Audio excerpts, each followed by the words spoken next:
To begin with, has anybody here been abducted by fairies? Not today. That's either in the past or even currently abducted by fairies? I'm open for it. They just drop Oh, you're open for it. Dark fairies, yeah. Uh-huh.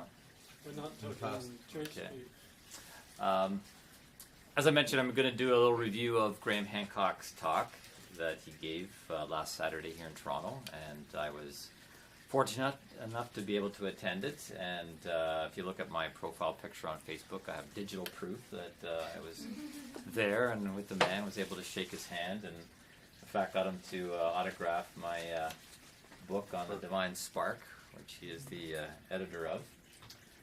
So it was interesting in his talk how he brought this thing up about abduction by fairies, because he was drawing a connection between UFO abductions, which many people have reported of, and abductions under the influence of substances, hallucinogens and so forth, particularly DMT.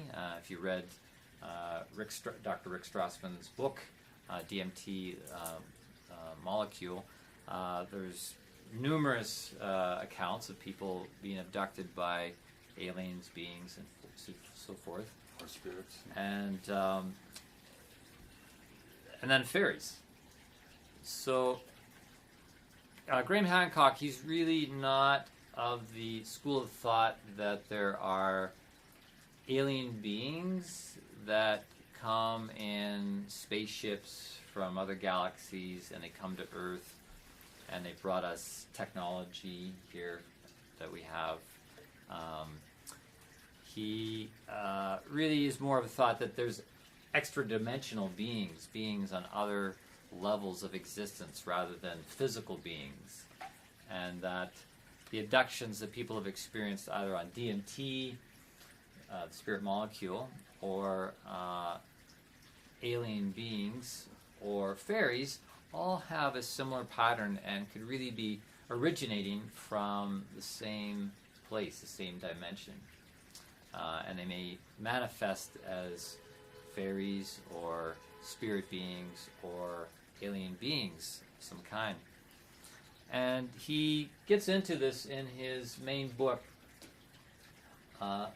Fingerprints of the Gods, which takes its title from an earlier book that came out in the late 60s called The Chariots of the Gods.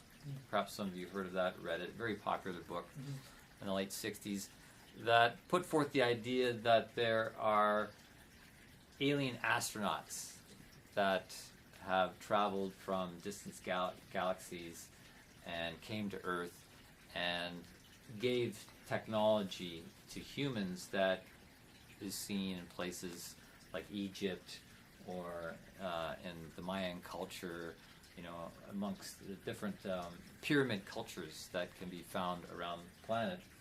So he kind of refutes that with this book. Göbekli Tepe is an example of a place that has a new discovery, a new archaeological discovery, which he talked about in his talk, that's just been unearthed in the last decade or so, showing really advanced technology amongst the civilization. But his belief is that all of that originated really from a mother culture known as Atlantis. And that Atlantis was a human culture that was guided by higher beings, the gods, if you will, and lasted a very long time and developed very high capacities of technology, magic, working with earth energies. Under the guidance of higher beings, they had temples in the Atlantean society that were dedicated to the different planetary beings, Jupiter and Mars and Venus and so forth. So they had really developed this strong cosmological connection that allowed them to arise to a very high level. Highest consciousness, I think they were the humans that we were. Yeah, as humans we attain a very high consciousness, quite different than the consciousness we have today.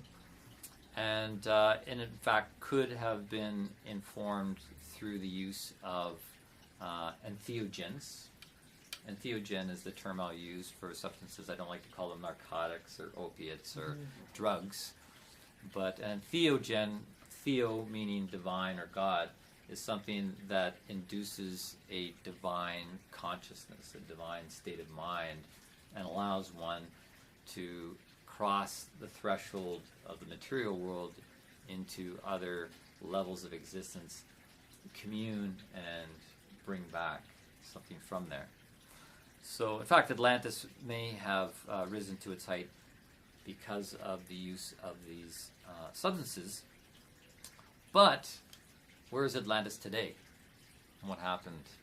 What's the story of Atlantis? Well, according to the story by Plato, Plato is one of the sources of information we have about Atlantis, that it succumbed to hubris. Hubris means human pride, and then it was smacked down by Nemesis. And Nemesis is the Greek goddess who brings about punishment, or punishment's maybe not the right word, but that brings retribution to humans that experience hubris, which is like an inflation of the ego. So hubris is counterbalanced by Nemesis. And according to Graham Hancock, that was played out through an asteroid hitting the Earth about 13,000 years ago. And that's not the first time that asteroids have hit the Earth. That's considered scientifically based idea that asteroids have hit before, causing a melting of the ice caps. And, for example, that led to the almost instantaneous extinction of the dinosaurs.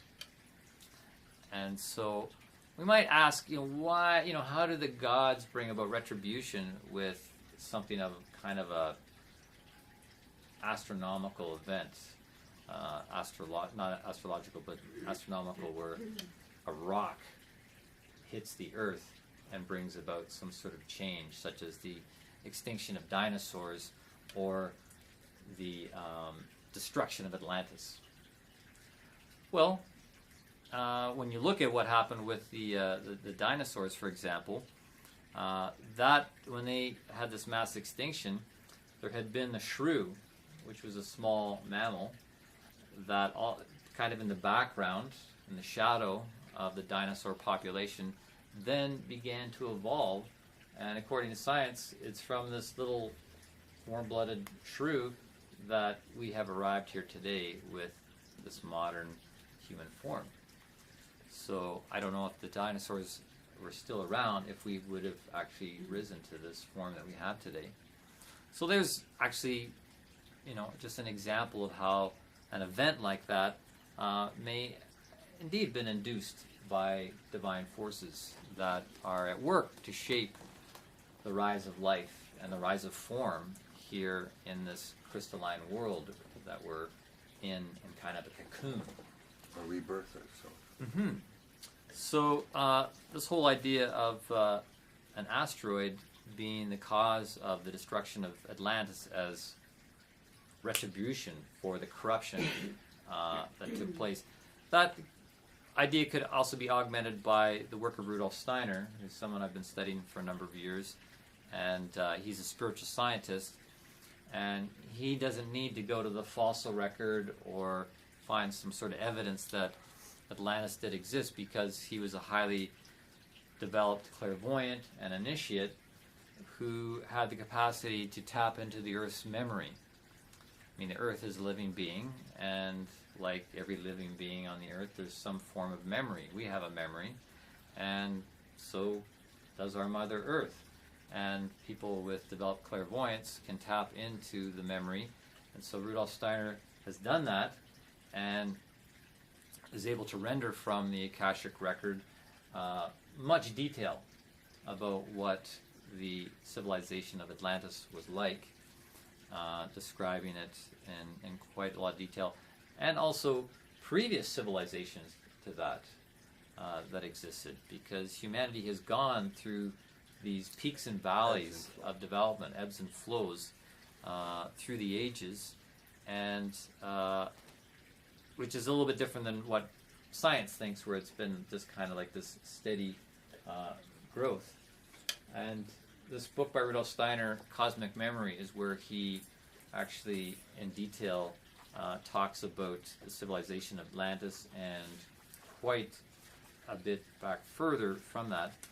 And when I met last year Graham Hancock, because I went to his talk last year, and I met him afterwards and got him to sign another one of his books. I spoke to him briefly, and I said, have you ever read any Rudolf Steiner around Atlantis and these sorts of things, of lost civilizations?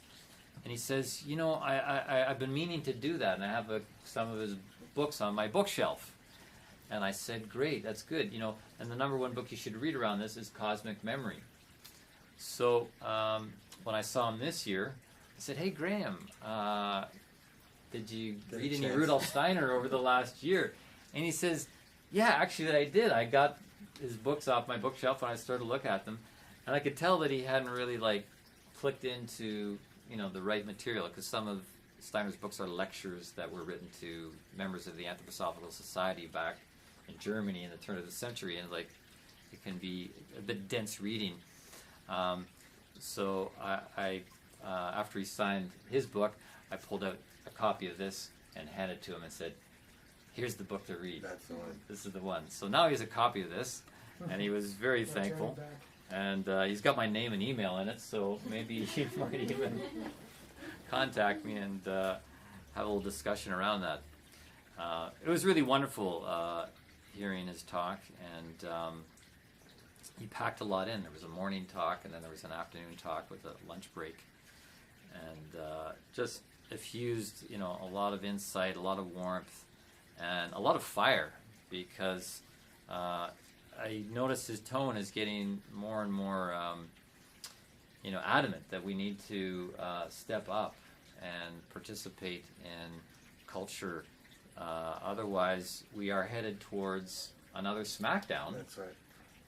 You know, by the goddess Nemesis, who is going to set us straight again. And particularly with the things he spoke of in the afternoon, and the theme of that was focusing on psychedelics and civilization. And he started off by saying, you know, like, there's definitely issues around the use of these substances, you know, and this whole campaign about just say no to drugs. You know, like, there's a basis to want to keep these things out of the hands of young people. But having said that, then he said, for adults, it's a completely different set of circumstances. We are adults, and we should have sovereignty over our own lives, over our own consciousness. And so this whole thing about the war on drugs is really, you know, too heavy-handed and too all-encompassing. You know, in the name of trying to protect young people, it's made it so that adults who want to explore different states of consciousness outside of the shoebox, to do that, you risk everything. You risk, you know, being criminalized, thrown in jail, loss of income, loss of reputation, loss of your family, loss of your life. So, you know, that's the state of things right now. It's a war on people. It's a war on consciousness. That's right. And so, you know, all of you here expressing interest in wanting to work with these things, you know, there could be a heavy fine to pay should you get caught by the authorities. So, but we know that there is benefit from using these things, and they have been used through time for health and healing, for activation and initiation, seeking out enlightenment, and accessing other dimensions. But as it is right now, we have lots of stuffy bureaucrats around the world who hold power, who hold political power, and probably most of them have never experimented with this stuff, have no idea what its benefits are, and yet they hold the power to make these things Schedule 1 drugs, with the highest fine available, highest penalty available, including just recently, Graham said in his homeland of England, recent legislation has banned all these substances, except it's okay for alcohol and Cigarettes. nicotine and 'Cause they're making caffeine. money. These things are all still accessible, but these are some of the most damaging things to our bodies and our minds. So it just shows how things are completely upside down. And it's the one that they're making the money off of. And yeah, they're making the money off of these things, lots of tax dollars. So, but back to this idea of psychedelics and civilization and how the two may have gone hand in hand. Graham talks about this 6 million years of boredom that took place as humans evolved, through the hunter-gatherer Neanderthal state, where very little change in terms of the state of consciousness, in terms of innovation, in terms of the development of tools and whatnot. It just seemed to plod along in the same way, at least, in most parts of the world. And then something happened. Something happened where something was catalyzed and things opened up, where there began to be, expressions of art, expressions of technology, expressions, new language developing, and even religious things of a religious nature. And he attributes this to the discovery of these substances, these entheogens, maybe just like as easy as some caveman going along, picking up some things to eat off the ground and scooping up a hand of magic mushrooms and popping, like 10 grams or more into his mouth. Next thing you know, he's painting away the wall inside the cave and flying away. Yeah. Right, and so, this whole thing around the cave drawings. That's right. And where they originated, and the correlation between an awakening of the human psyche.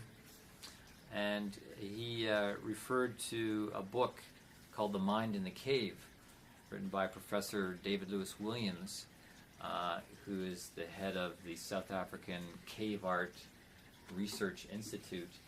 And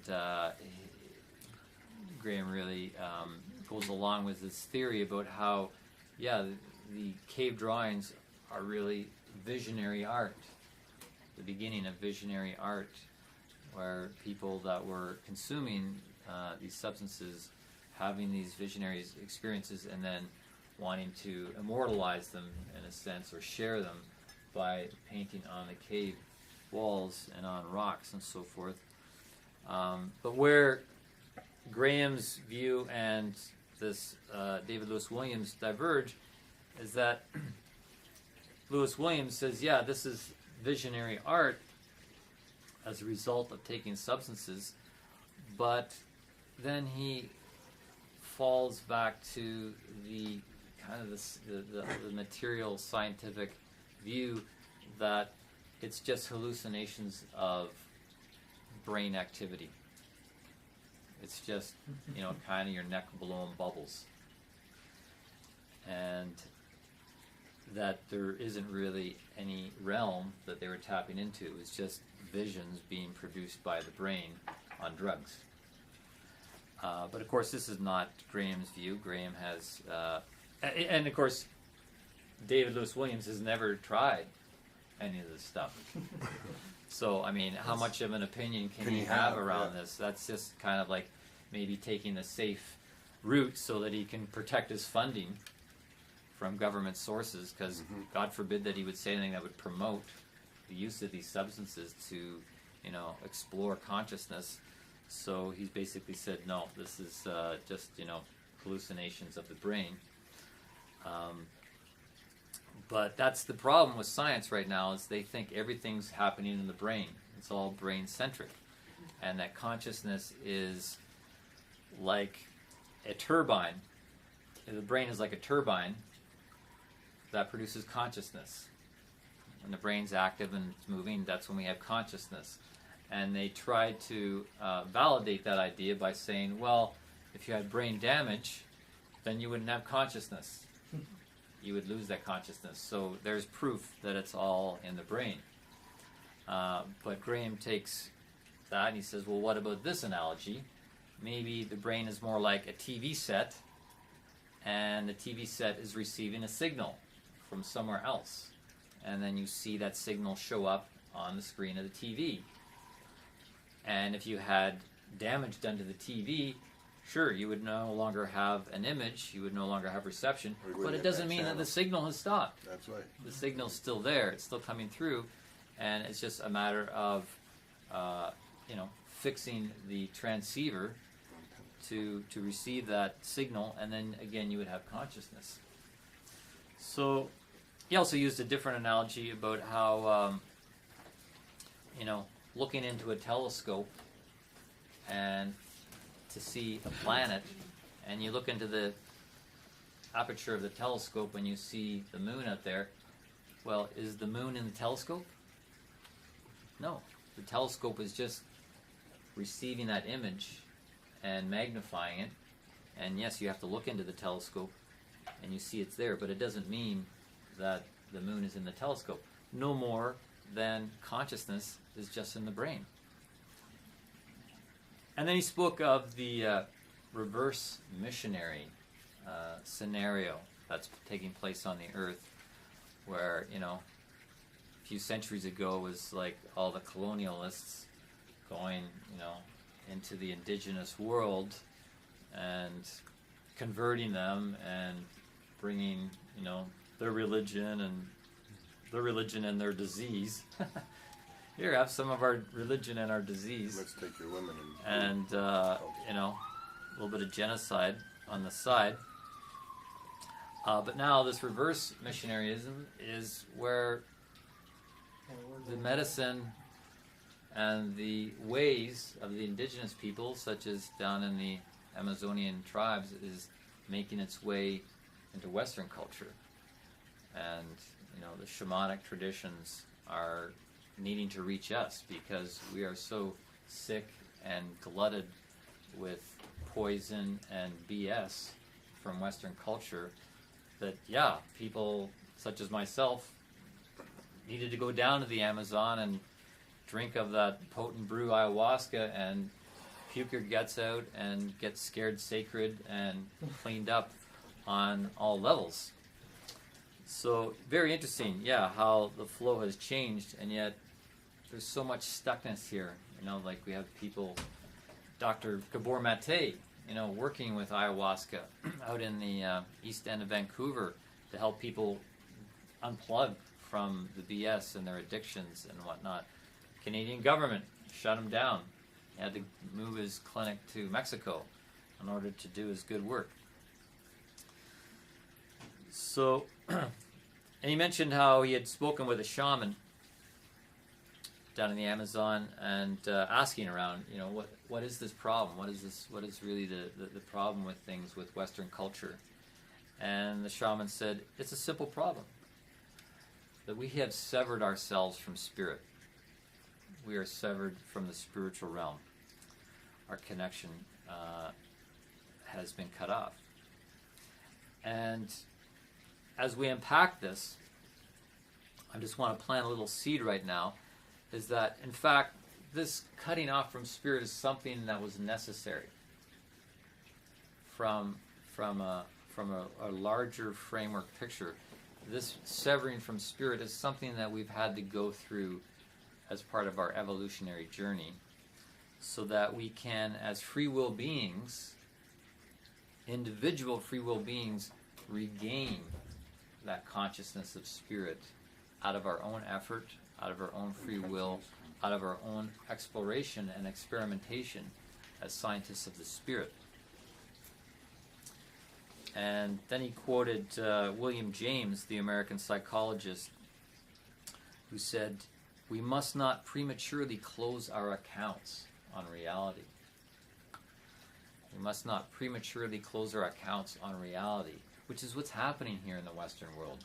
with this young kid on the block called modern materialistic science is really trying to close our accounts prematurely on reality, saying this is all it is, all that we see, smell, taste, touch, and hear. That's it. It's just a world of atoms and molecules. There's nothing else. There's nothing beyond death, and so forth. We must not close our accounts prematurely on reality, disregarding these altered states of consciousness that are available to us. And so, again, he said that we need to regain our sovereignty over our own consciousness. Otherwise, we're going to become the next lost civilization down the same road as Atlantis. So that's my little review on Graham Hancock's talk, which is a nice segue into this evening's talk about this whole palette of substances that we have at our disposal as moderns. And one of the books I've been reading is called The Psychedelic Future of the Mind. And I like that title because of the word mind in there, because that's really where it all takes place. Is that not where we really live? Is the experience we have in our minds, right? It's what we have in our minds that really interprets how the outer reality comes to us. So, you know, if our mind is tinted with rose-colored glasses, we're going to see everything through rose-colored glasses. Or if we see things through kind of a psychedelic kaleidoscope, then our reality is going to be tinted by that, by the experiences that we've had on psychedelics. So, unfortunately, there is this polarity in society, this polarity about, you know, what is the future? What is the psychedelic future of the mind? On the one end, we're completely cut off by it, by the bureaucratic authorities. And, yeah, of course, they have their concerns because the use of these substances can lead to problems if they're abused. It can lead to addiction. It can lead to psychological dependence. It can lead to erosion of our moral nature, erosion of our physical health. It can lead to demonic possession. But so can a lot of things. You don't have to take drugs to get possessed demonically. You can get that other ways as well. Then on the other end of the polarity, there's the hope that these things have. And just looking at the table of contents in this book, the different subjects that it covers, you know, how psychedelics can boost intelligence, it can boost our immune system, Creativity. how it can boost our creativity, it can open up mystical experiences, it can be used in psychotherapy for all sorts of ailments, including addiction to drugs, and even assisting people nearing the end of life to be able to approach the threshold of death with greater courage, greater openness, and just a greater experience of that rite of passage when we're about to die. So, and then there's an interesting chapter in here about circumventing the funding problem, because of course governments crack down on this. They're not going to fund this. Foundations don't want to get funding to this, but they're doing crowdfunding. Crowdfunding to raise money to do research with psychedelic substances. So, yeah, there's a lot of hope that people have to be able to develop the future of the mind through these substances and to overcome a lot of the conditions, undesired psychological conditions, for example. And if you were here 2 weeks ago when I did the first installment of this series on health and well-being, I started out by saying your personality is a problem. Your personality is the problem. That's really the number one thing we're needing to be working on right now, even more so than your physical body. Because the physical body is informed by these other levels of being, these higher levels, the subtle levels of being. And the thing that really is governing all that is as plain as the nose on your face. Your personality, which really is a manifestation of your mind. How you've decorated your mind, how you've fashioned your mind, comes out as your personality. And that's the thing that is far more malleable to work with than the physical body. And so working with these substances, we really have some strong leverage to make modifications to that aspect of our nature. And so approaching this, it's really about finding the middle path between these polarities, where there's a complete clamp down on the one end and then unbridled use on the other end. And I think that's really the message that needs to be put out there. We need to find the middle path. We need to find that path of wise moderation. It's like Goldilocks and the Three Bears. Remember that fairy tale? You know, when she wandered into this domain of bears. Can you say astral world? The bears in the astral world, and you know, one bed's too big, one bed's too small, and then there's one just right. You know, one's too hard, one's too soft, one's just right. Bowl of porridge, one's too hot, one's too cold, one's just right. The middle path through the astral world is really what we're needing to navigate, and that's where the personality is at, because the personality is an extension of the astral body. You could say astral body and personality are synonymous. It's the star body. It's the part of us that was fashioned astrologically based on the configuration of our friends, the planets, holding space for us, and they're in a certain configuration at the moment of our birth. And so that shaped our personality, and that's the astral body. It's also, the word. It's also the soul.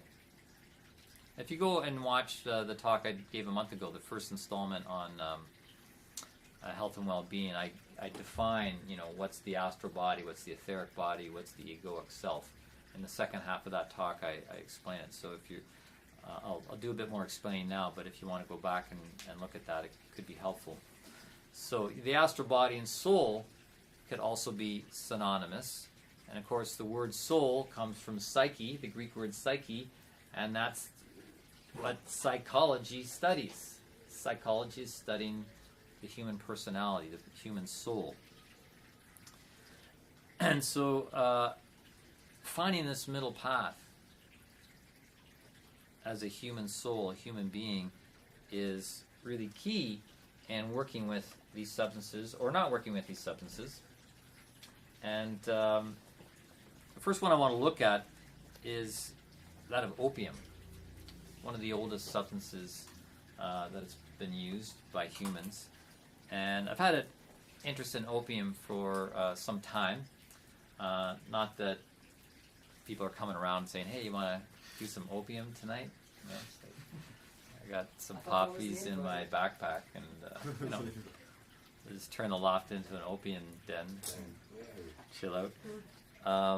But my interest actually came when I was working on my first book called Secrets of the Yellow Brick Road, a map for the modern spiritual journey, which we're coming up to the 20th anniversary next year of this book, I gotta say. It's looking at the Wizard of Oz fairy tale from an esoteric viewpoint.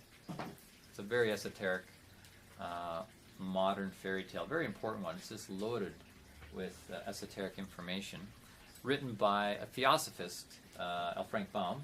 He had been a member of the Theosophical Society back in the late 1800s, and so a lot of his ideas informed the development of the Wizard of Oz, and then I picked it up and did a analysis of it from that perspective, both the novel written by Frank Baum and then the MGM movie that came out in 1939 with Judy Garland, the first full-length Technicolor movie, where it starts out in black and white, you know, Dorothy in Kansas, and then that moment when the door opens in Oz and it's Technicolor.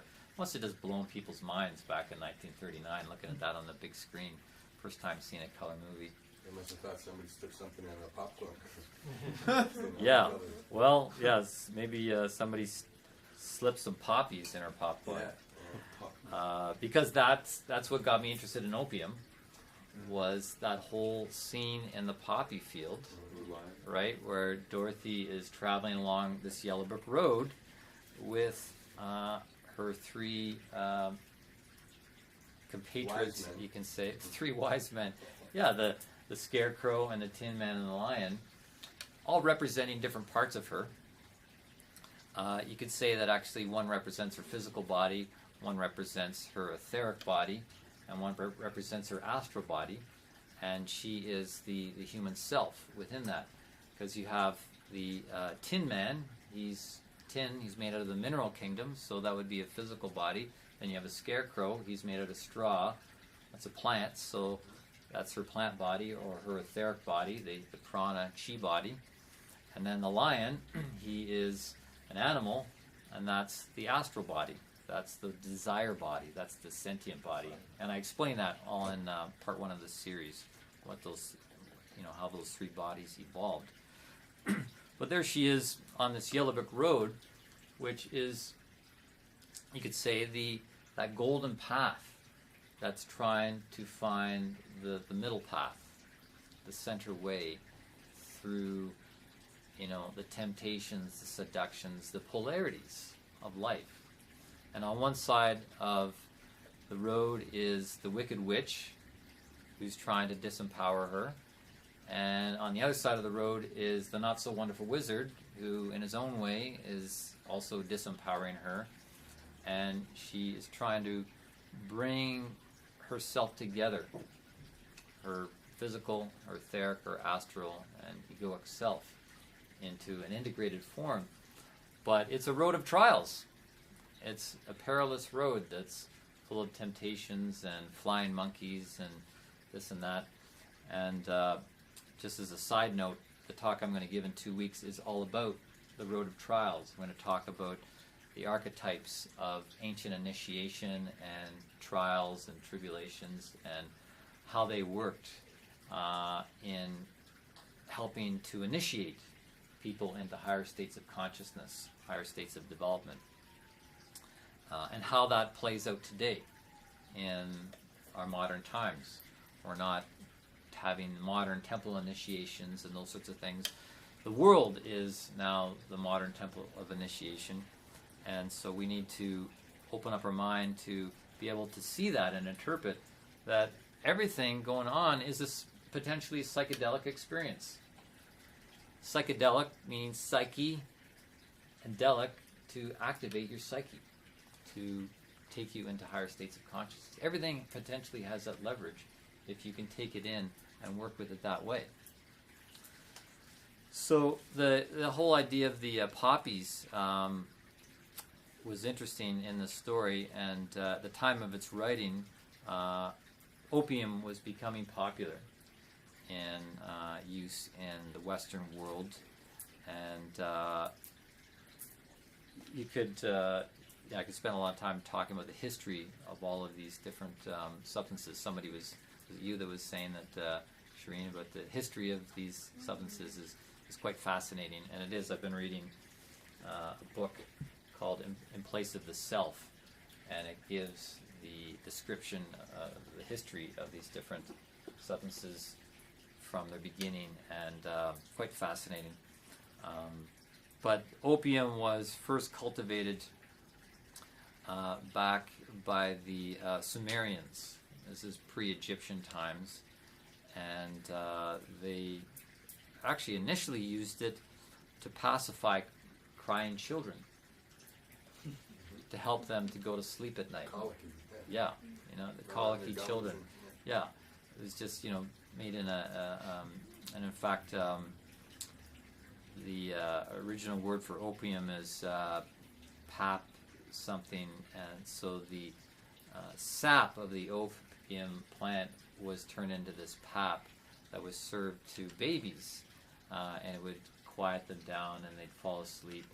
And then it grew in its use to be used more widely, as a sedative.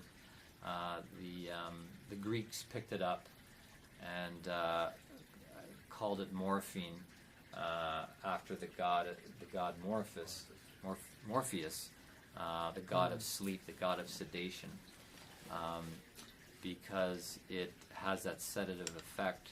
And to this day, we use it in the form of morphine, and I mean it's a tremendous benefit to humanity to be able to use this, because it allows people to manage extreme pain from whatever cause, and that can just be a real great gift for people that need it. And so, yeah, in our modern times, the big pharma works with morphine, for those types of purposes. And of course, heroin is also derived from that type of poppy plant. But both of these substances are quite addictive. And one of the things to understand of what's going on from a spiritual scientific perspective is how these substances work on our subtle bodies. And we have this physical body, but that's not all we are. We have the etheric body, which you could also think of as the prana body, or in the Taoist tradition they would call it the chi body. In the Western world they call it the life force body. It correlates to the plant kingdom, right? Plants have an etheric body. The etheric body is the thing that gives life to an inanimate object, right? It's what gives life to the soil to turn it into a living plant, so that it grows, it moves, and it reproduces. That's really the way we characterize the life body, the etheric body. Is it turns into something that grows and it moves and reproduces itself. So this etheric body is in our physical body. It gives us life, and it gives it the form, right? It gives a plant its form, and it gives our physical body a form. And when we die and the etheric body leaves, then we lose that form. We would fall into decomposition and return back to just the dust of the earth, as you will. Now, when you're taking opium, what's happening is that substance, because all these substances are toxic. They're really, in a way, poisonous to the body. But even poisons in small doses can have a beneficial effect. If you take too much, it's going to kill you. But if you take a little bit, it can have something of a positive effect. And with the case of opium and some of these other substances, what it does is it causes the etheric body to detach from the physical body. So that's why there can be a sense of expansion that takes place. The etheric body is not shoved into that shoebox of the physical body. It can expand, and when it has something of that liberation, there can be more motility. There can be more movement in the etheric body, really in the form of the thoughts and feelings that we are held in, we are imbued in. If we're like really rigid and uptight, our consciousness is going to be affected by that, right? You can't hold high charges of frequencies in your body if you're uptight and tense. So one could say this has something of a warming, relaxing influence upon the physical and etheric body, allowing it to emerge. And the thing interesting to understand about the etheric body is that in the first 7 years of life, that etheric body, it's all about forming the physical body. It's all about designing and growing it to a certain stature. You'll never grow more physically than you do in the first 7 years of life. You go from being a little packaged to being unpackaged, you know, by the time there's a change of teeth. Around that time indicates that you've reached, you know, a plateau in your development. And so the etheric body that's been working, putting all its energy into the development of the physical body, all of a sudden becomes free for things like memory and thinking and feeling and consciousness. From age 7 on, the etheric forces that were used for shaping the physical body then can be devoted to consciousness. So with opium, that's exactly what's happening. It's freeing up those etheric forces that are tied to the physical body and allowing there to be this expansion. And that's why people under the influence of opium, they'll experience like clarity of thought. They'll experience ideas and feelings welling up within inside them because those etheric forces have been liberated. So that's what's going on with opium. So with LSD, and again, there's a fascinating history around LSD. Albert Hoffman, was experimenting. LSD in its original form before it became synthesized. Actually, back to your question. You could Was vaporize it. the fungus found on the rye plant, and he was experimenting with it, and he got some on his hand, and he was going home for lunch and riding on his bike, and that was the first LSD trip while he was riding his bike, tripping out, going home for lunch, and That's really good. yeah, you can look up the story around it. It's all pretty sensational. Again, what's happening here is it's LSD is sometimes it's referred to as acid, right? So we're putting an acid in the body. We're putting something that's toxic into the body, but it's activating the body. The body's responding to this toxin in a particular way. And again, it's not just a physical thing, like you were saying that opium helps to slow down the aging, the cells to restore. But it's not just about the cells of the physical body, it's the etheric body, which is this formative body. It's also the restorative body.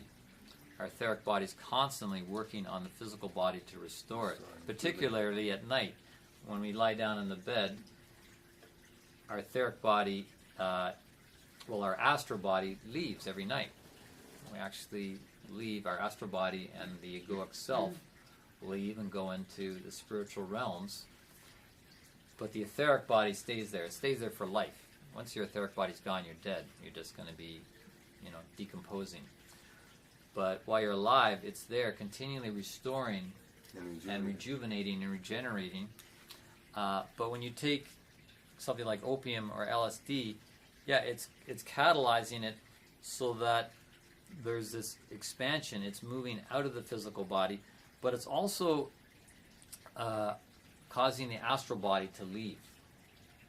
The astral body is catalyzed to pull out. And this astral body is the body that connects us. It's connected to, you could say, the palette of forces in the astral plane that then is mediated by the etheric body down into the physical body. All right, so there's these different tiers of our being: the astral body, and the etheric body, and the physical body, and then above that is really the witness of it all. That's the egoic self, which is there's Dorothy, Lion, Scarecrow, Tin Man. And so when people take LSD, there is this lighting up of what's known as the psychedelic experience. Color, motion, shapes, sounds. Well, just think for a moment, maybe you've experimented with this, where you've had a piece of white paper with a red dot in the middle. Has anybody ever done that, where you have a piece of white paper with a red dot and you stare at it, and then you look over at a blank and it piece of white paper? What happens? manifests over into the other page. The red dot. You get a green dot. You get a green dot. Yeah. Exactly. What's going on there? Well, the receptors in the eyes are getting fatigued from generating. Okay, you're going to give us a material explanation. Oh, Can I give you? Spiritual one? Gonna cut you off there for time's sake, because there's a material scientific explanation, but from a spiritual science perspective, and there's some really interesting research around this. I'd like to unpack sometime. You look at the red dot, and then you look at a blank piece of paper and you see a green dot. You're seeing a complementary color. It's because the etheric body is the counterpart. Has to balance it out. The etheric body is the counterpart to the physical body, and so it's constantly compensating what it's experiencing in the physical realm with its opposite, like because it's all about duality. like the subconscious. Yeah, you could say that. Yeah, it's, our dreams are compensating. In the subconscious, our dreams are compensating for our experiences in the outer realm. So they give us inner experiences in the dream time to keep us in balance, because we're trying to develop as free will conscious beings to be whole and balanced, to balance masculine and feminine, even the masculine and feminine. So, just as a side note, if you've got a male physical body, you have a female etheric body. If you have a female physical body, you have a male etheric body, because the two are like married together to create wholeness. So if you're staring at a red dot on a piece of paper and then you look at a blank one, you're going to see the opposite. You're going to see the complementary color, because that's the way the etheric body works to create that balance. So it's actually not a brain eye receptor thing, it's the etheric body that's working. So when you take LSD, you introduce that acid into the system and you activate the etheric body, and the astral body shoots out and it's drawing in astral forces, then all the formative capacities of the etheric body go to work. So that's why it just lights up with the shapes and colors and movement and sounds and whatnot. It's something happening in your little microcosm of a universe, seen within the third eye, right? Like, where are you seeing this? You're not seeing this with the physical eyes. You close your physical eyes and you're still seeing it. So it's not something of the physical eye. It's something of the third eye, which is to say, your chakras. Your chakras are being activated because the chakras are in the etheric and astral bodies. So when those things are reacting to this introduction of a toxin into your body, you have these psychedelic experiences going on chakras and subtle bodies. Yes, you had a question Oh, no. or comment? Oh, no. Something. Oh, darn. I was going to say, I guess if I were to stare at a green page and then I look at a blank one, would I then see a red dot? I believe so. And then the same with any other color, just its opposite? Mm-hmm. Yeah. Yep. Yeah, I'm working. I hold a spiritual boot camp here weekly, and part of the training is Tantra training. And within the Tantra training, we're working with yantras. I have them up on the wall there. And those are shapes and colors. And so one of the practices is to stare at those with your physical eyes, to imprint them, have a physical experience, and then you close your eyes and you will see the opposite color, and you learn to manipulate those shapes, those forms, and move them into the different chakras to activate and to restore and balance the chakras. And so it is, in fact, a psychedelic experience. Tantra is a very powerful path to explore higher consciousness, other realms of consciousness, psychedelic experiences, without the introduction of substances. You're using the substances that are in your body, in your life forces, in your etheric body, in your astral body. And blockages in the chakras, which could be a long way. The thing is, there's two paths. There's really two paths known in the yogic system. There's the path of surrender, and then there's the path of will. And working with substances is really more the path of surrender. You're surrendering over to the power and the presence and what's behind the substances, which we're going to talk about in a minute, the intelligences that are behind the substances. Whereas working with Tantra, it's really pursuing more the path of will, where you're engaging your own will and you're engaging your own sexual powers, sexual energy to boost the chakras and the subtle bodies. But let me finish off this thing on LSD, and then I think we'll probably do for a little break. From a spiritual science perspective, the liver is considered the center for etheric sound, and the kidney is the center for etheric light. And this is where LSD goes when it's put into your system. It goes into the liver and the kidney. Yeah.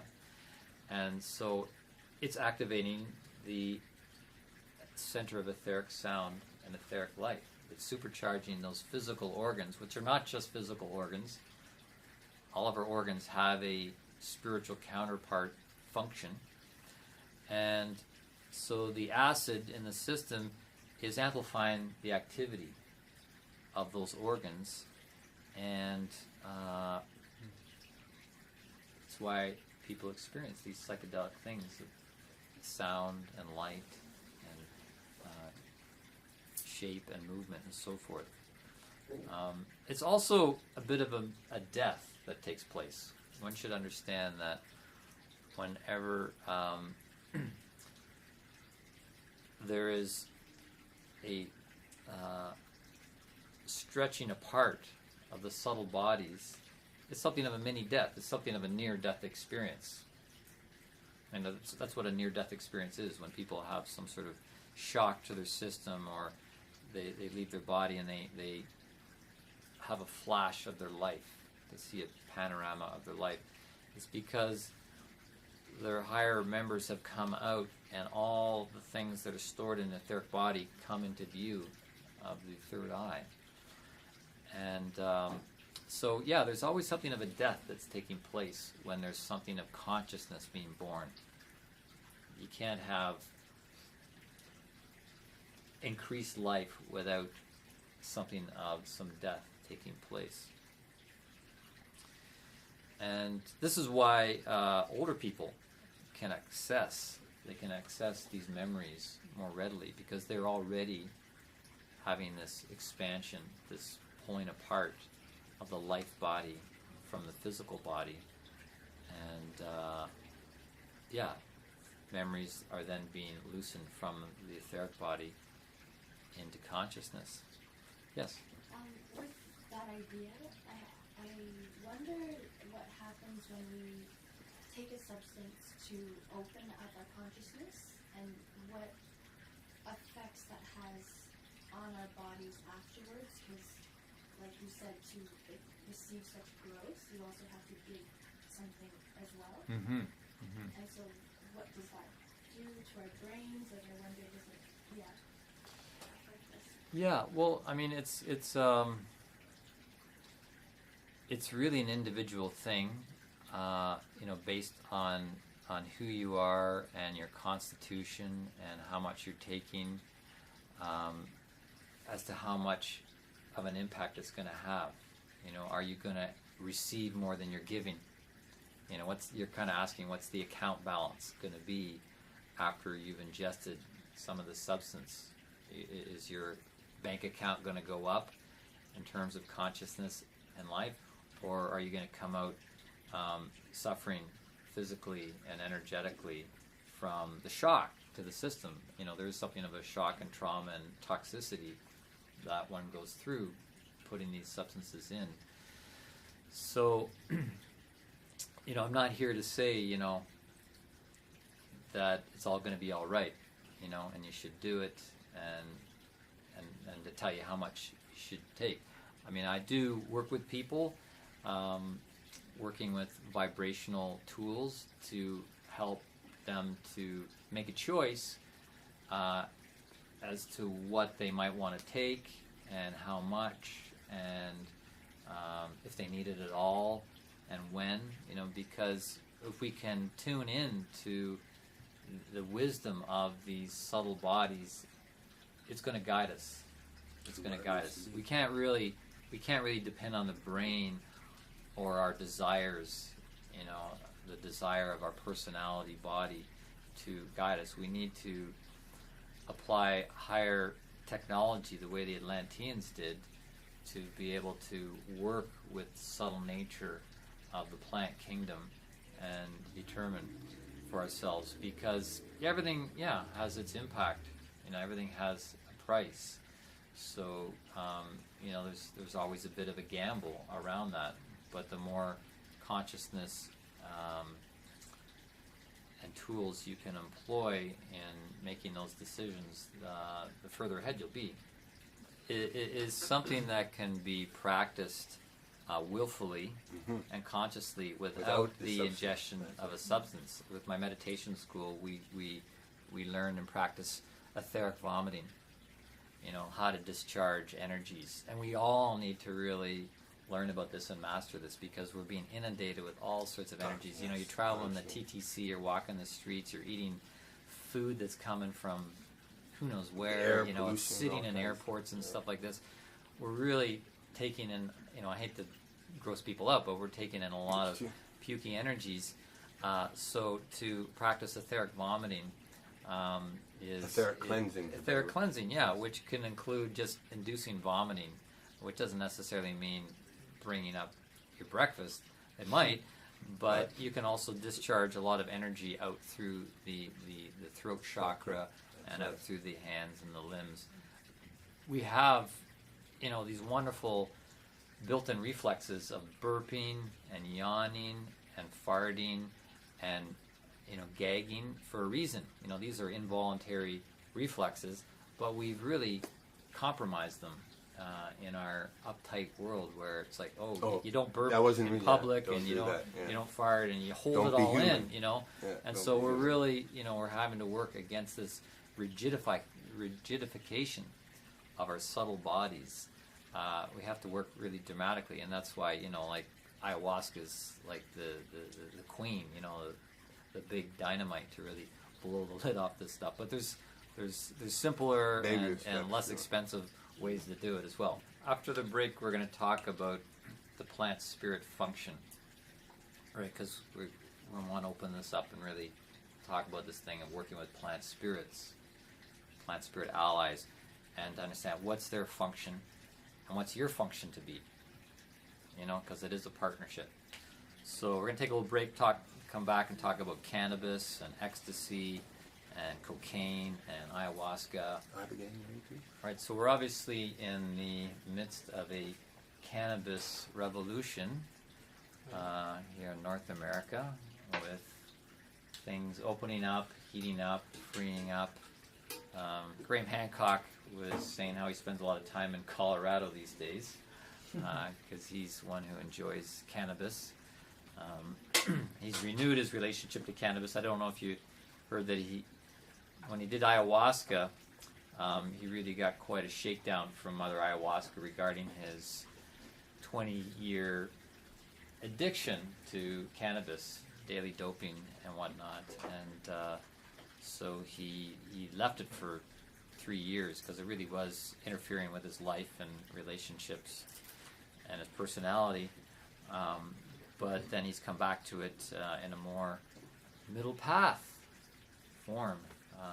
And so he was saying how he hangs out in Colorado where it's legal to smoke cannabis and you don't have to feel like you're a criminal and going against the laws as he would be in England.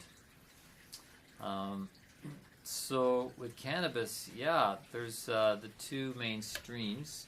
You probably know, you can take the indica, that's more of the sedative type of high, or you might even call it a low, I suppose. Some call it body buzz. Body buzz. Into couch. In the couch. All right. I like that. Sativa is more uplifting, energizing, turning on the creative tap. But in either case, there is definitely something of a mystical mindset that settles in when one is under the spell, you could say, of this plant spirit. So what's going on with cannabis that has this mystical quality to it? Well, one could say that it shifts our experience of time and space. Time and space. And of course, if you're experiencing time and space differently than your normal mindset, that's going to feel mystical. And the reason that's happening is because the etheric body, again, we're back to the etheric body, is a time body. People will tell you that time doesn't exist. That's boo-hoo baloney. Like, we are time organisms, right? Our physical body grows through time because of this etheric force, this life force takes this form and it grows and it ages, and then eventually the etheric body, in a sense, abandons the physical body, and that's the end of life. So when we consume cannabis, it activates us in a way similar to LSD, where the etheric body comes out of the physical body, and so the experience of time in the physical body is different. It can be more expansive. It can be like you're there for 5 minutes and it feels like you've been looking at a book for, one page of a book for hours. It's really just been a minute. Or the opposite, you've been somewhere for hours and it feels like it's just been a minute. Yeah. In terms of shifting our experience of space, that's because of the astral body being shot out of the physical body, and the astral body is the movement body, right? It's the one that correlates to our animal nature, which is, has mobility and experiences space. A plant doesn't really experience space the way an animal does, because an animal moves around in space. And so our astral body has that same sort of experience as an animal, right? It's our sentient nature, you could say.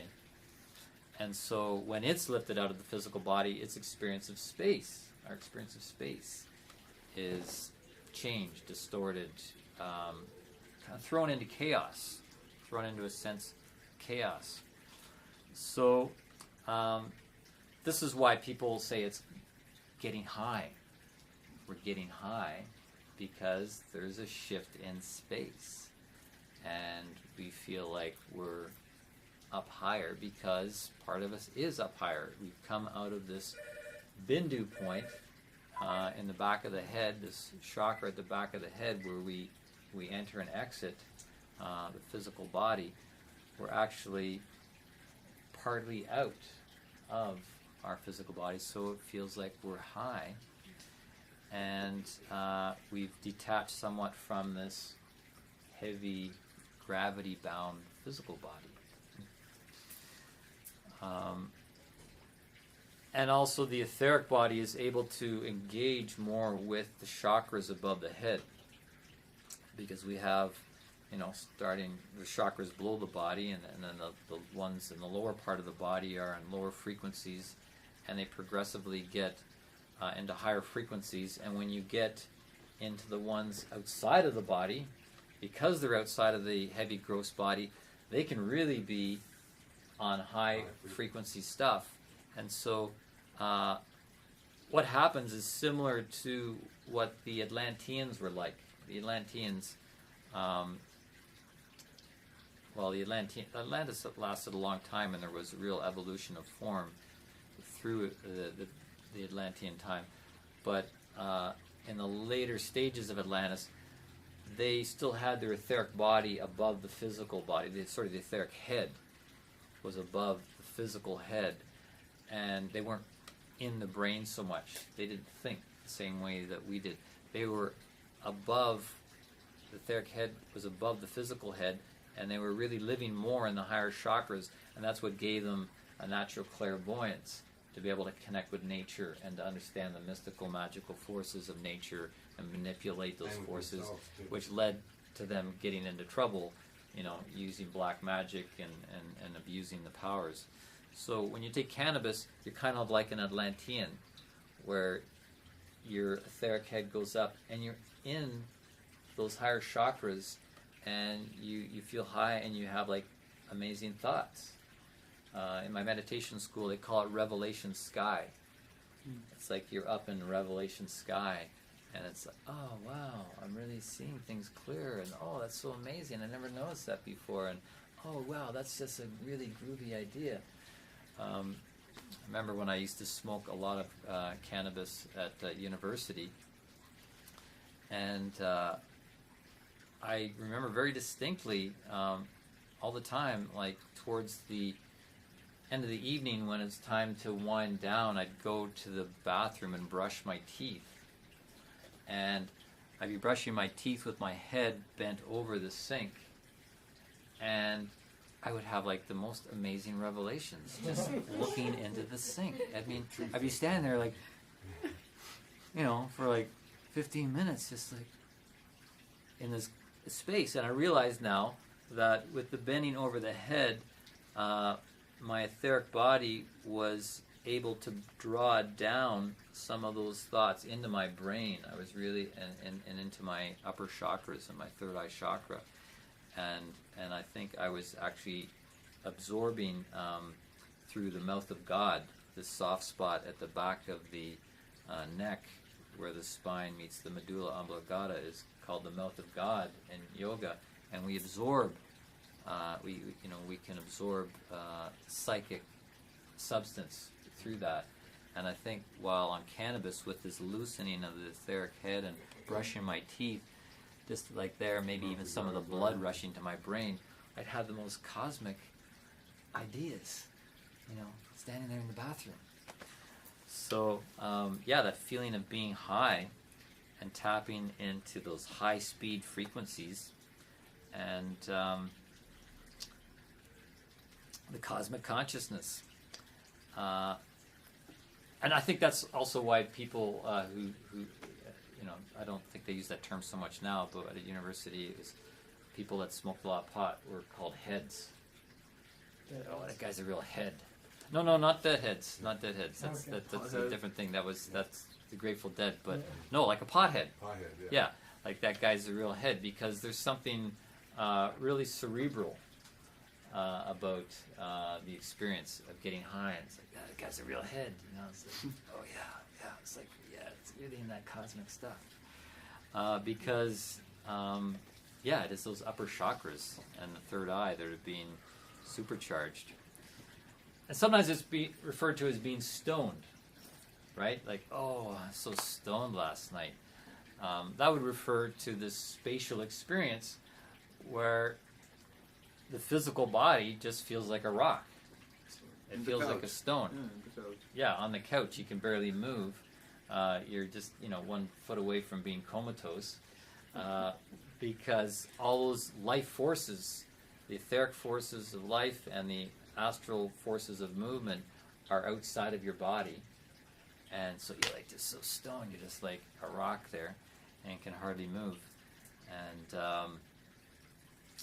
yeah, that was my kind of my default experience for a number of years there.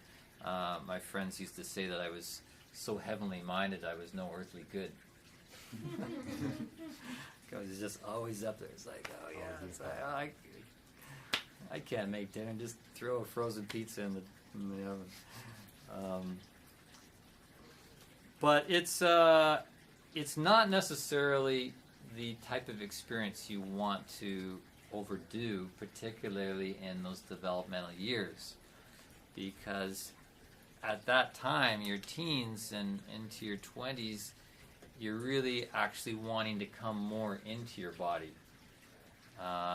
We talked about the etheric body coming in more, during those adolescent years, 0 to 7, 7 to 14. The astral body's trying to come in and take sovereignty of the situation, from puberty onwards. And so there's really meant to be more of a descent. And I like to pull out this biography chart from time to time, because this is a template, it's a blueprint of the human biography, and it shows really the arc from birth down through those developmental years up to age 21. It is a descent into matter. It is this gradual separation from the spiritual world into our physical bodies and taking up the instrument of the physical body and the etheric body and the astral body. And then into our middle years, we want to be able to work with those instruments. We want to do something with our personality and our professionality and so forth, so that later in life we can make an ascent. And making an ascent is not an easy thing, right? To move up, back into the spiritual world consciously is going to take will and effort and some skill. So if people in those developmental years are constantly catapulting themselves out of their body through really an overuse or an abuse of these substances, then it's going to be harder for them to ground in their body, and that'll show up later in life. That'll show up later in life in a variety of different ways, including even abdominal problems in the metabolic area, even reproductive area, because you've developed your head. You're a head, you're a head trip, and you've been kind of stealing from Peter to get Paul high, right? So, as you were asking earlier, what's the toll you got to pay with some of these things? There's a fellow who comes here from time to time for events, and he's really, I think he's early 20s, and really nice guy, cool guy, but he does a lot of stuff. He's like that's his hobby. That's his full focus, from tobacco to pot to the even stronger psychedelics. That's what he's all about. And I remember one time he was here and he came up to me at break and he said, "Can you help me ground? Can you help me ground?" It's like, yeah, that's it. You need help grounding because you keep jacking yourself out, taking off. So what I had him do was actually to work with the lower chakras, right?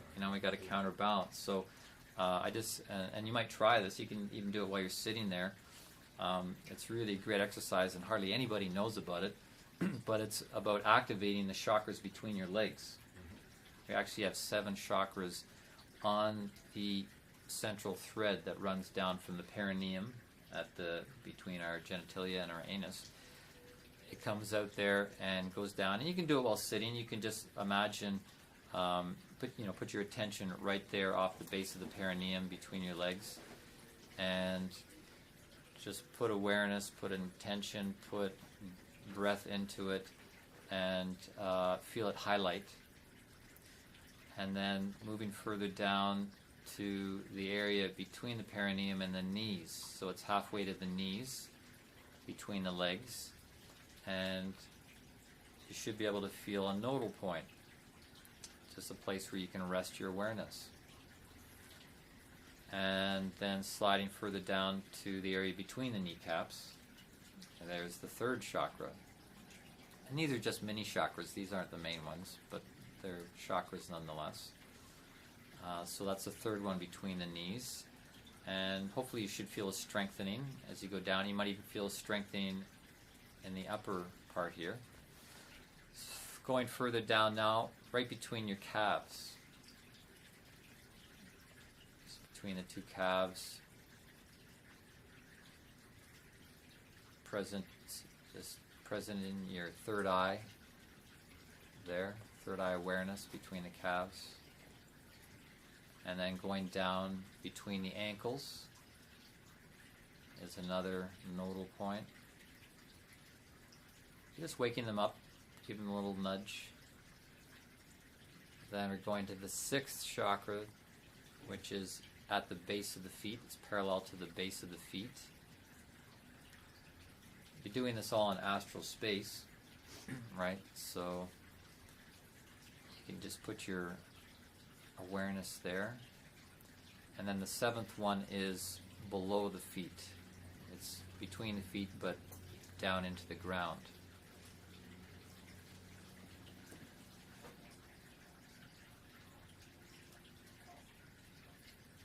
So I don't know what your experience is, but with anything it'll improve with practice and just getting more facility in doing that.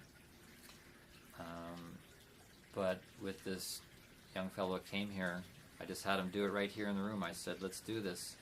And it grounded him. It was great. And whenever I see him, I remind him, I say, are you doing the chakras between your legs? Because he's interested in getting high, being ahead, and getting stoned. And, we have that lab rat freedom. I call it lab rat freedom. We're lab rats, but we're free to be lab rats. Like everything going on in modern society is really kind of an experiment. We're all being experimented on with different things. Nobody knows really how GMO foods are going to affect us, or the stuff in the environment. We're all just a big experiment. So we might as well experiment with ourselves with the good stuff, and exercise as much freedom to do that as possible. The other thing about cannabis is because the life body and the astral body are out, as with everybody else you're smoking or toking with, there's a sense of warmth and communion. There's this mingling of these subtle bodies. And that's part of the attraction to it, is you feel a sense of unification with your fellow human being. And it's more than just kind of a touchy-feely heart thing. It's a literal mingling of energies that takes place. You come into, a vibrational, collective vibrational communion with each other. You could call it like an astral communion that takes place when everybody in that room is in that same space. If you run into somebody else that's not, you already can feel it before you even know, before you even see. You already can feel that they're not in the same space as you are. Right. Yeah. Psychically, you can feel where people are psychically and astrally. Mm-hmm. Yeah. You can have a premonition of it. You don't even have to look at them. Somebody walked up behind you. You could feel it, because this is part of what these substances do. They're amping up our chakras, and in the tantric tradition, the yogic tradition. Every chakra has its own siddhi. Siddhi means psychic power. Each chakra has a different psychic power that functions in a different way. And so we're amplifying that with the introduction of these substances. And so you'll notice psychic powers being elevated. As a matter of fact, when they first discovered, they didn't discover it, but when the colonialists were going down into South America and the Amazon, and they were observing the indigenous people working with ayahuasca. They called ayahuasca, the white people called ayahuasca telepathine because they saw how it enhanced telepathic powers. And that's why the people take it. They take it so that, like when they're hunting together, there's this telepathy amongst them and perhaps even with the animals that they're hunting. And they ingest it when they're doing, coming together as community, perhaps to elect a new chief, representatives of the tribe, the community. They'd go into that space and they would commune in that higher space and see, get a collective vision. Oh, this is the person that's to lead us next. These sorts of things. So telepathine was what they called it initially. But back to this thing about astral communion, that's also a major part of the experience with ecstasy, or E, as it's sometimes called. And in fact, when they were naming ecstasy, when it was being developed, they originally called it empathy, because there is this experience of empathy amongst other human beings when under the influence of ecstasy, because it induces this warm, sensitive quality. And what's happening with ecstasy is it's a double movement. There is this expansion that's going out, as with cannabis and LSD, because the toxin in the body is causing the life body to eject, and it throws out the astral body and even the egoic self. But then there's also this opposite direction that takes place on ecstasy, where it really brings people down into their body quite strongly, and gives them a different physical experience of their body, which is why it's sometimes called the cuddle drug. People come into their cuddle drug. Yeah, ecstasy is the cuddle drug. People come into their body and then they want to touch and cuddle and be in that empathic, compassionate state. So there's something about its composition that has this going out and getting high, but also coming in and really wanting to have a visceral connection with the world. So ecstasy is kind of a cross between cannabis and amphetamines, because the cannabis is this outward movement, but amphetamines brings you in very strongly. It amps up the it brings the astral body in very rapidly. So it's the sort of thing people take if they're kind of like floaty and lethargic, and they just can't get into their will. They can't make things happen on this level, so they take amphetamines, and it brings that astral body in, which is the movement body. It's the sentient body, the animal body, the desire body. So on amphetamines or speed, or sometimes they're called pep pills, you're like ready to run a race. You're ready to paint your apartment and go out and save the world. It's like, yeah, I can do it all. The trade-off that is it can distort your sense of self. You start to think that you can do it all, you can take on the world, and that can lead to psychological inflation. You can start to think that you are greater than you actually are, because you feel this this increased strength and increased morale and confidence and even centeredness, because you feel more centered in the physical body. So that's why sometimes they mix speed and cocaine together. Yes, well, cocaine. Yeah, we're going to talk about that. We're going on to cocaine right now, actually.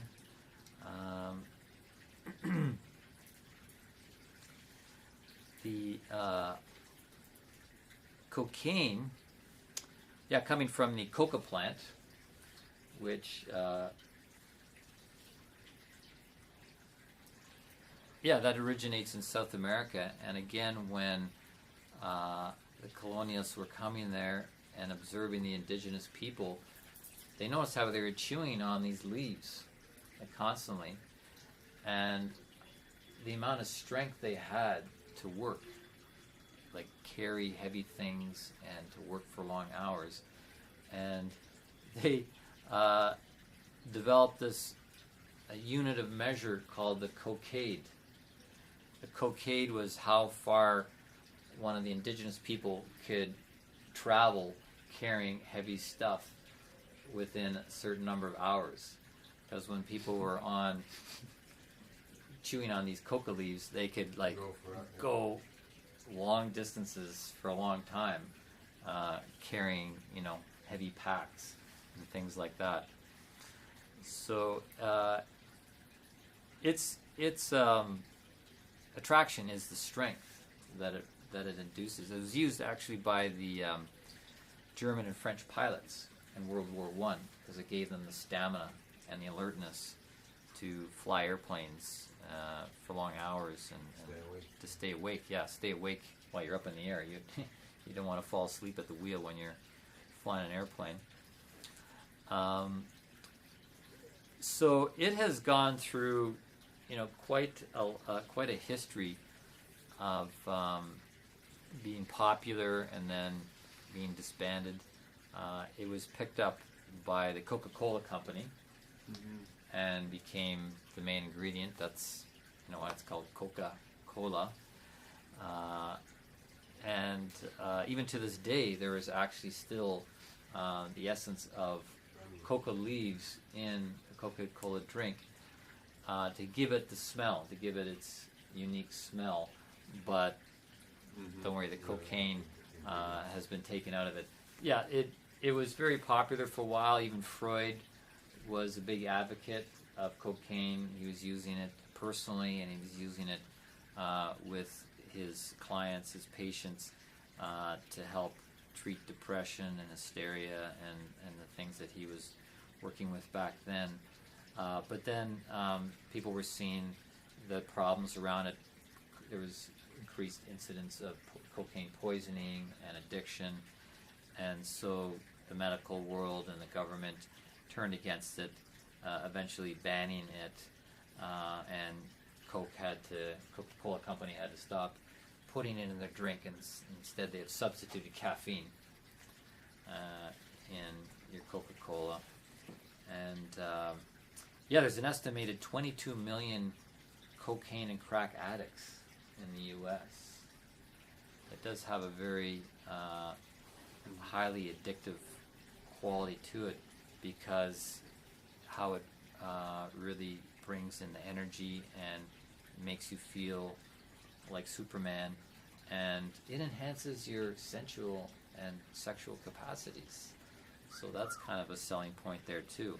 And it's all because it's bringing in this astral body, the sentient desire body is being brought in very strongly and very rapidly. So you have this surfeit of astral forces, like you're like a bull moose that can really go. Unfortunately, the thing with things like that is it increases your power and your strength, but it doesn't necessarily increase your clarity of judgment. It doesn't necessarily make you a wiser, you know, clear-headed person.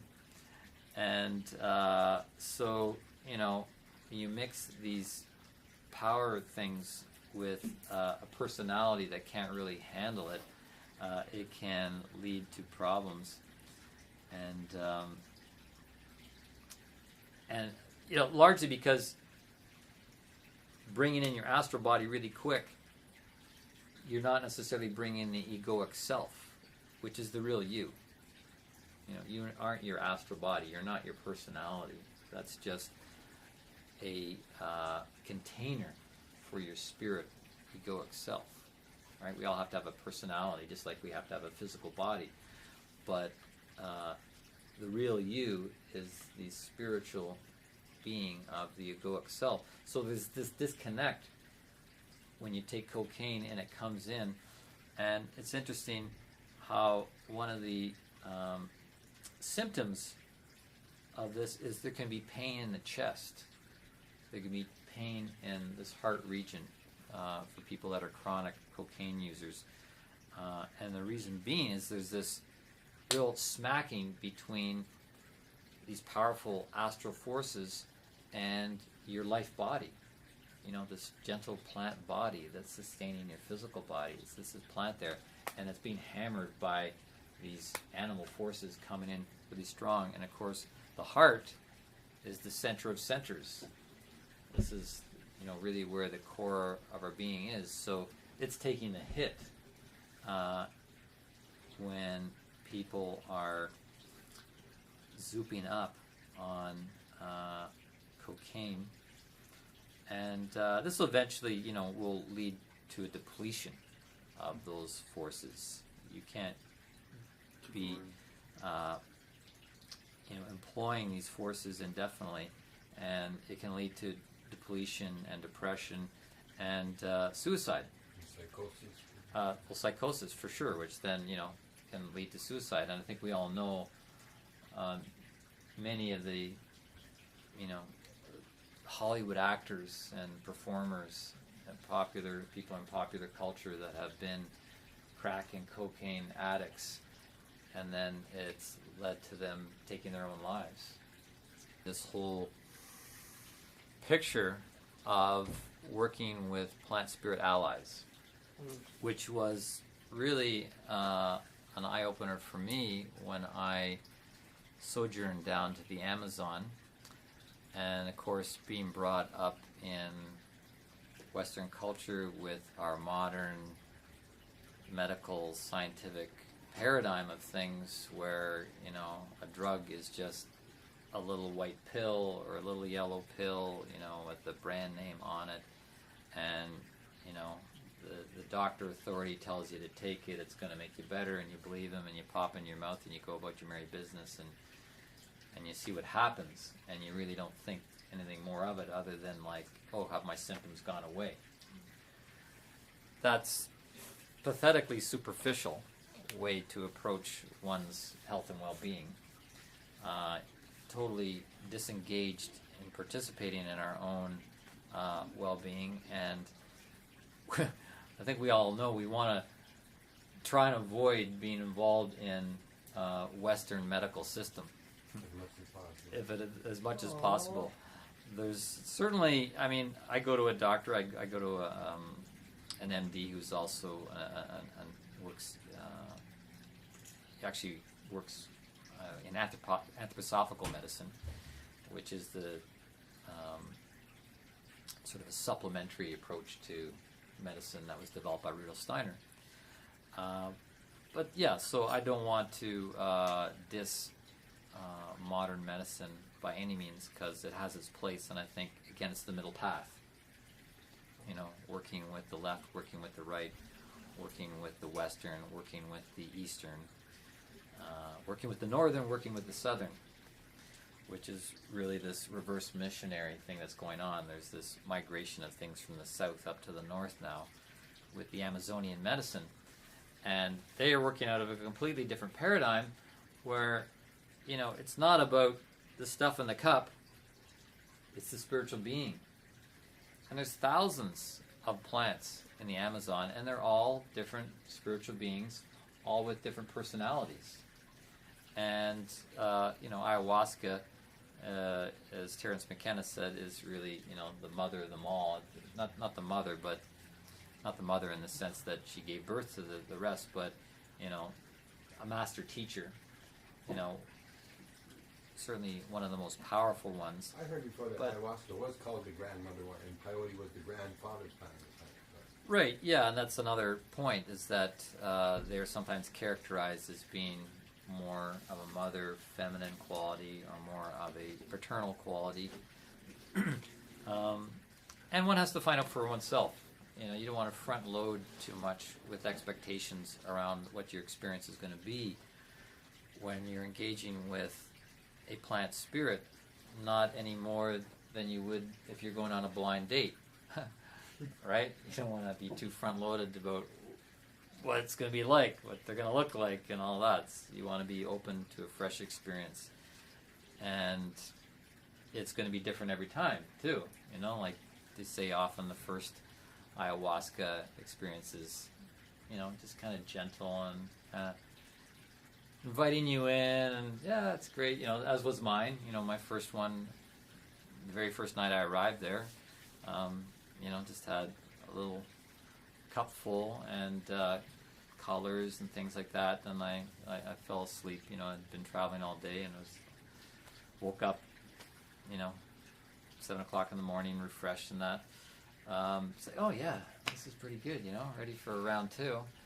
Well, round two, yeah, that can be you know, the opposite, shall we say? You know, that's where you get a little stripped down by this, and you're shown things about yourself for your benefit. And ayahuasca is that name literally means the vine of the dead, or the rope of the dead, or the rope of the corpse. There's different translations, but it is definitely taking you across the threshold, not to experience the dead per se, but to experience what you would experience after you die. It is like a mini death. But so is sleep. Sleep is also a mini death. When you go to sleep at night, you can also be introduced to aspects of your own nature, your personality, your subconscious, and so forth. But with ayahuasca, she's not letting you go to sleep. She's like, said, oh, you've come all the way down here to learn something about yourself. And you're not Okay. going anywhere. Yeah, well, that's great. I'm going to give you what you asked for. So my second night in ayahuasca, you know, I remember being in the Maloka, which is the ceremonial hut. And, well, for one thing, yeah, after drinking it, sitting there, and there was 3 candles, and they blew one out, and then they blew out the other one. I'm sitting there thinking, you're not actually going to blow out all the candles, are you? I mean, like, no light? Like, no light at all? And, yeah, so they blew the third one out, because that's the traditional way. It's done in pitch black. So, sitting there in the pitch black, and the silence, you know, a room full of people and silence is a bit strange as well. Apart from the jungle sounds, it was all very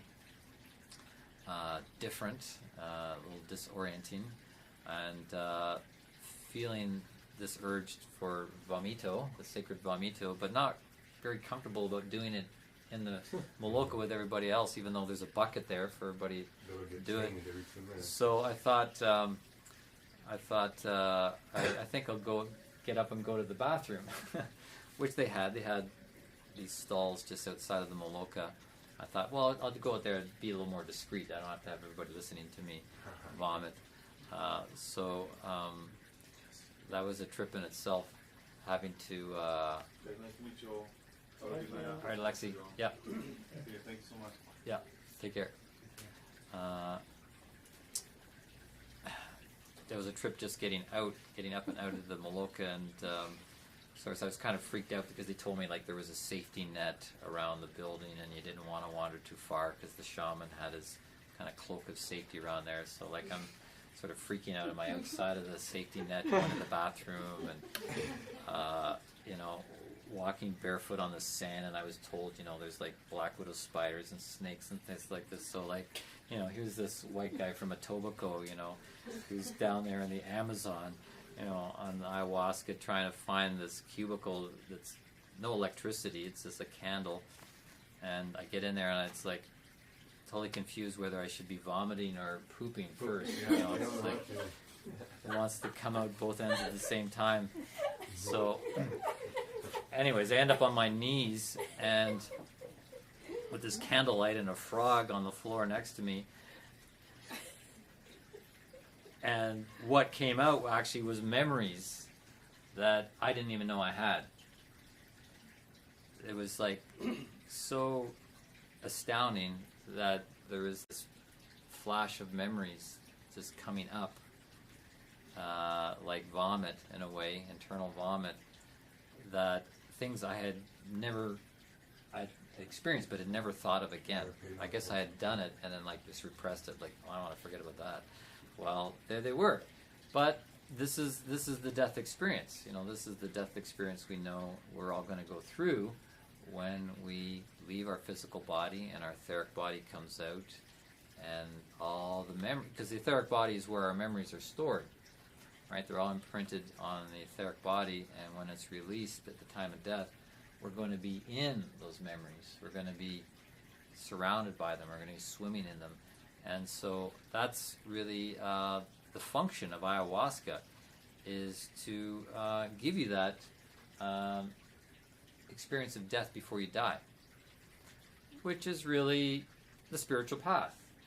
We need to learn to die before we die so we can truly live. And when we ally ourselves with these plant spirits, they're going to deliver. So, yeah. Now this is the path of surrender. This is the path of surrender, because when we take in a plant spirit for a period of time, they really work in us. We're giving them permission to actively function within us, to bring up our memories, to bring them up before our mind's eye, and take us into astral spaces that will work upon us. So in some of the books I've read, it's actually called controlled possession. You're actually becoming possessed by a plant spirit entity, giving them over the controls of your psyche to open the drawers, bring things out, work on you, scare you sacred, whatever. So this is the path of surrender. Now, the path of will is the one where you engage your will, and you can do the same things. You can take yourself through, a certain kind of catharsis, a dying away of the old, a dying away of the ego, the washing of the ego. So I just want to say that people don't have to rush down to the Amazon to have these kind of experiences. You can do them daily by journaling, by reviewing your day, by dieting with a friend and talking about stuff that's going on in your life and digesting it, integrating it.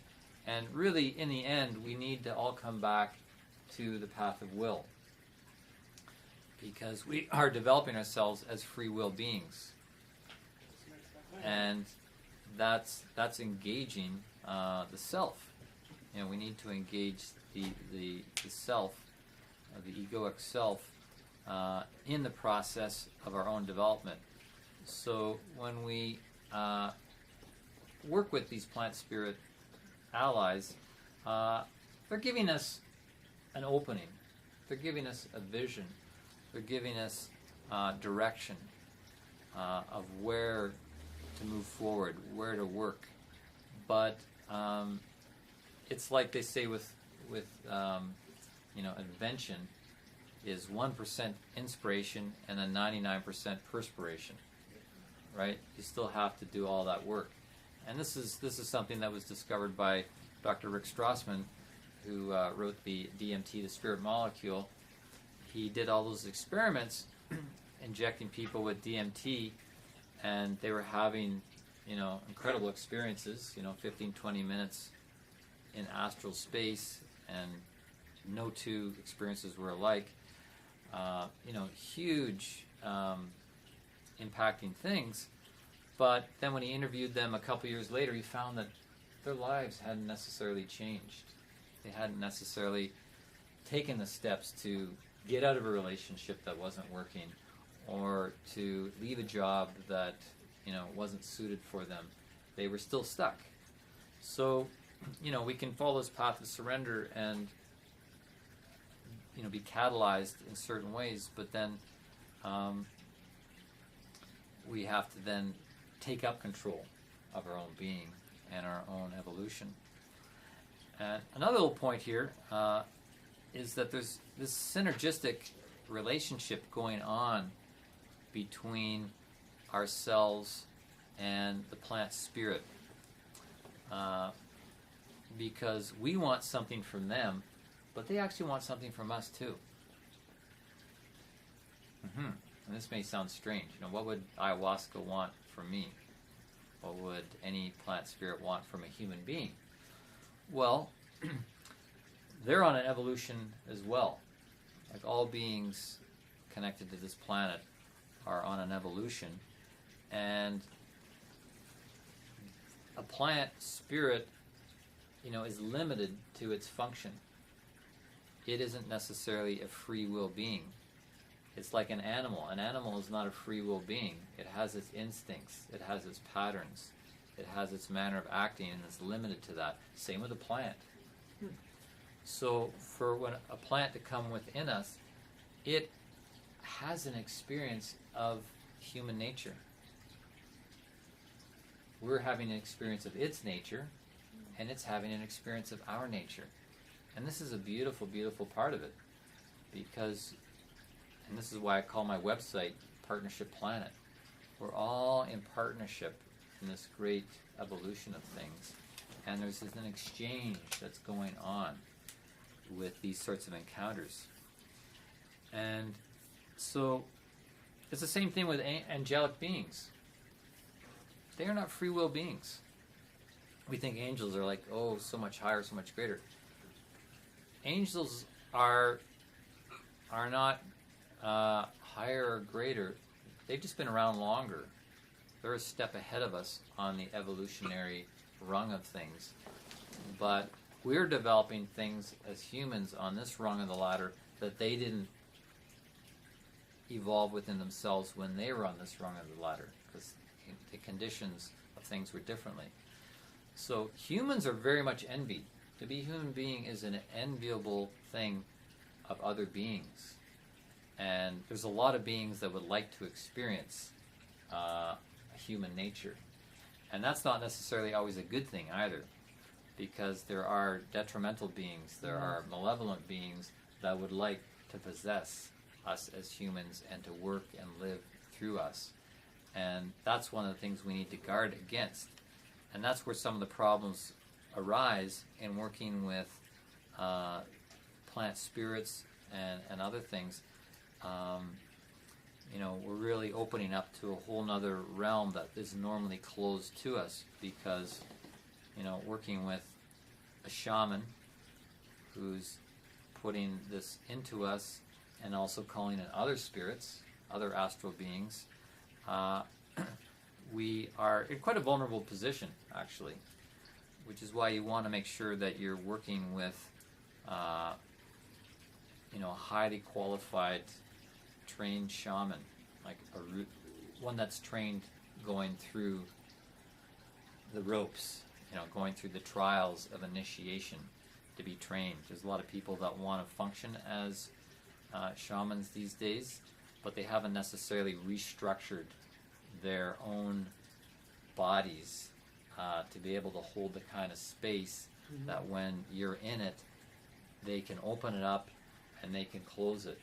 And when I was at the center I went to in Peru, there was actually people that were there that had come back because the first time they were there, they weren't closed properly. They had different shamans coming and going and whatnot, and they hadn't been closed properly. And so they had problems when they went back to France, and then they had to come back to Peru to go through a whole nother healing to remediate the problems that were created from the first time.